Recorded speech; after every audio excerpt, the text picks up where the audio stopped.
రైతు భరోసా నేను తెలంగాణ సమాజానికి ఒకటి విజ్ఞప్తి చేస్తున్నా. మీరు కాంగ్రెస్ పార్టీ మోసపూరితమైన మాటలు నమ్మి మోసపోకండి. గతంలో కేసీఆర్ గారు ఇదే విధంగా వివరించారు. డబుల్ బెడ్రూమ్లు ఇస్తాం, బీఆర్ఎస్ పార్టీకి అధికారంలో పార్టీకి ఓటేస్తేనే డబుల్ బెడ్రూమ్లు ఇస్తామని చెప్పాడు. ఎంతమందికి డబుల్ బెడ్రూమ్లు ఇచ్చిండు? బీఆర్ఎస్ పార్టీ అధికారం ఉంది, ఓట్లు వేస్తేనే రోడ్లు వేస్తామన్నారు. ఏ గ్రామంలో రోడ్లు వేసారు?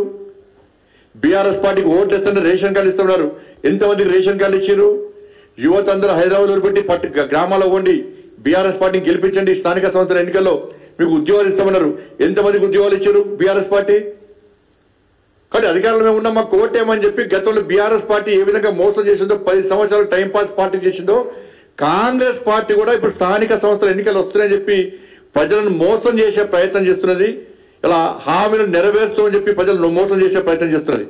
ఇవాళ అందుకే రైతు భరోసా, కొత్త రేషన్ కార్డులు చెప్పి ఇవాళ కొత్త డ్రామాను తెరపై తీసుకొచ్చే ప్రయత్నం చేస్తున్నది. ఇలా 70 లక్షల మంది రైతులకు ఏటా 10,000 రూపాయలు మొన్నటిదాకా ఇచ్చారు. పాత ప్రభుత్వం ఇచ్చేది. ఇలా వీళ్ళు ఏమన్నారు? వాళ్ళు 10,000 ఇస్తారు కదా, మేము 15,000 ఇస్తామన్నారు. రైతులందరూ ఓట్లేసారు. ఇలా 6 గ్యారెంటీలు ఏదో ఒకటి. పాతలు 10,000 ఇచ్చారు, వీళ్ళు 15,000 ఇస్తారని చెప్పి రైతులందరూ వన్ సైడ్ ఓట్లేసారు వీళ్ళకి, కాంగ్రెస్ పార్టీకి. 70 లక్షల మంది రైతులు ఓట్లేసారు మీకు. వాళ్ళకు మీ మోసపూరితమైన మాటలు మీకు 15,000 రూపాయలు ఇస్తారని చెప్పండి. ఇవాళ 15,000 చొప్పున ఇస్తామని చెప్పి హామీ ఇచ్చారు. సంవత్సరం నుంచి ఇప్పటికి పైసలు ఇవ్వాలి. వాళ్ళు ఒక్క పైసా ఇవ్వాలి. సంవత్సరం నుంచి టైం పాస్ చేశారు. ఇప్పుడు ఏమంటున్నారు? సంవత్సరం నుంచి ఇలా ఒక విడత పడాలి ఆల్రెడీ పల్లె. ఇప్పుడు ఏమంటున్నారు అంటే ఒక విడత అంటే ఈ 3వసారి ఇవ్వాలి, అంటే 18,000 రూపాయలు ఇప్పటివరకు ఇవ్వాలి. ఒక్కొక్క రైతు ఒకటిలో 18,000 రూపాయలు ఇవ్వాలి ఎకరాకు. ఇప్పుడు ఏమంటున్నారు? ఎకరానికి 12,000 రూపాయలు ఇస్తాం, 15,000 రూపాయలు ఇస్తాను కాంగ్రెస్ పార్టీ ప్రభుత్వం. ఎన్నికల ముందు హామీ ఇచ్చాడు కాంగ్రెస్ పార్టీ ప్రభుత్వం. ఇప్పుడు 12,000 రూపాయలు ఇస్తామంటున్నారు. పోనీ 12,000 రూపాయలు ఇచ్చేది ఉంటే ఎట్లా ఇస్తారు? 15,000 రూపాయలు ఇస్తారు. ఎవరన్నారు మిమ్మల్ని? ప్రజలు అడిగిరా మిమ్మల్ని?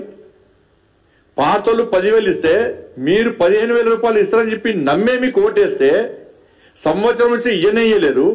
మళ్ళీ ఇప్పుడు ఏమంటున్నారు? 15,000 రూపాయలు ఇయ్యక 12,000 రూపాయలు ఇస్తామంటున్నారు. మరి 12,000 రూపాయలు ఇస్తే ఇప్పటికే 2 విడతలు ఇవ్వాలి, ఇది 3వ విడత. అంటే ఒక్కొక్క రైతు ఒకటిలో 18,000 రూపాయలు ఇవ్వాలి. మీరు వేస్తారా? ఏరా?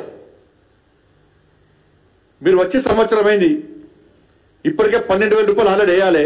ప్లస్ మళ్ళీ ఇప్పుడు ఇంకో విడత వేయాలి, 6,000 రూపాయలు. 12,000 ప్లస్ 6,000, 18,000 రూపాయలు ఇవాళ మీరు ఒక్కొక్క రైతు అకౌంట్ వేయాలి. రైతులు, కౌలు రైతులు, వ్యవసాయకులు అందరికి ఇస్తామన్నారు.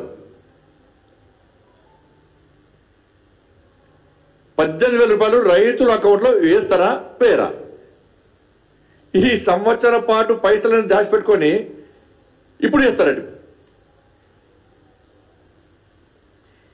ఇవాళ ఇదే లెక్కన అంటే 70 లక్షల మంది రైతులకు, 70 లక్షల మంది రైతులకు ఈ 12,000 రూపాయలు చొప్పున వేస్తే ఇప్పటివరకు ఈ 18,000 కలుపుకుంటే 12,600 కోట్ల రూపాయలు ఇవ్వాలి. 12,600 కోట్ల రూపాయలు ఇవ్వాలి. మీరు జనవరి 26 రోజు ఈ మొత్తాన్ని రైతులకు చెల్లిస్తారా? చెల్లియరా? ఏదో అనామతిగా మేము 12 రూపాయలు ఇస్తాం, జనవరి 26కి ఇస్తామన్నాడు కాదు. 12,600 కోట్ల రూపాయలు 70 లక్షల మంది రైతులకు 18,000 రూపాయల చొప్పున ఇస్తాము అని మీరు ప్రకటిస్తారా? ప్రకటించారా? ఎందుకంటే ఇప్పటికే దాదాపు 22 లక్షల మందికి రైతు భరోసా అందనే లేదు. 500 రూపాయల బోనస్ 20% కూడా ఎవరికి ఇవ్వనే లేదు. బోనస్ కూడా అన్ని పంటలకు అన్ని రకాల వడ్లకి ఇస్తున్నారు. మన సన్న బొడ్లు అంటారు, అది కూడా మోసం చేశారు. అది కూడా 20% రైతులకు కూడా వాళ్ళ బోనస్ అందలేదు. ఇది పెద్ద మోసం. ఇది వాళ్ళ నిరుద్యోగులకు 4,000 రూపాయలు నిరుద్యోగ వృత్తి ఇస్తున్నారు.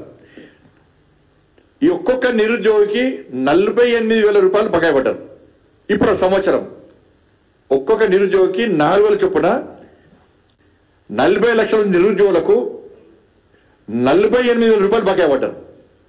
ఒక్కొక్క నిరుద్యోగం కూడా 40 రూపాయలు 48,000 రూపాయలు పడాలి. ఈ చొప్పున 40 లక్షల మంది నిరుద్యోగులకు 48,000 బకాయి చొప్పున ఇవ్వాలంటే 19,200 కోట్ల రూపాయలు ఖర్చు అవుతాయి. ఎక్కడి నుంచి తీసుకొస్తారో చెప్పాలి. ఇది 6 గంటల హామీ. ఇది 40 లక్షల మంది నిరుద్యోగులకు ఒక్కొక్కరి 48,000 రూపాయలు అకౌంట్లు వేయాలంటే 19,200 కోట్లు ఇవాళ ఇవ్వాల్సి వస్తుంది. ఎప్పుడు ఇస్తారు, ఎట్లా ఇస్తారు? అది కూడా 26 జనవరి రోజు మీరు ప్రకటించాలి. నిరుద్యోగులు కూడా మీకు ఓటేసారు. ఇలా మహిళలకు 2,500 రూపాయలు చొప్పున ఒక్కొక్క 1 మంది మహిళలకు ఇప్పుడు సంవత్సరమే వాళ్ళకు ఇలా 30,000 రూపాయలు బకాయి పడ్డారు. ఒక్కొక్క మహిళకు 30,000 రూపాయలు ఇవ్వాలి. 1 మంది మహిళలకు వాళ్ళ అకౌంట్లో 30,000 రూపాయలు సంవత్సరం నుంచి 2,500 రూపాయలు చొప్పున ఇవ్వాలి. ఇవాళ సంవత్సరం మొత్తం లెక్క చూస్తే 1 మంది మహిళలకు 2,500 రూపాయలు చొప్పున 30,000 కోట్ల రూపాయలు చెల్లించాలి. ఈ 30,000 కోట్ల రూపాయలు 1 మంది మహిళలకు 2,500 చొప్పున జనవరి 26 నాడు చెల్లిస్తామని చెప్పి మీరు పక్కా ప్రకటించాలి. 6 గ్యారెంటీల హామీ ఇది. మహిళలు మీకు ఓట్లేసారు. ఏడవైనా మహిళలు ప్రశ్నిస్తున్నారు. 2,500 రూపాయలు ఇస్తామంటే మేము ఓటేసినాం, ఒక్క పైసా ఇంతవరకు ఇవ్వాలని చెప్పండి.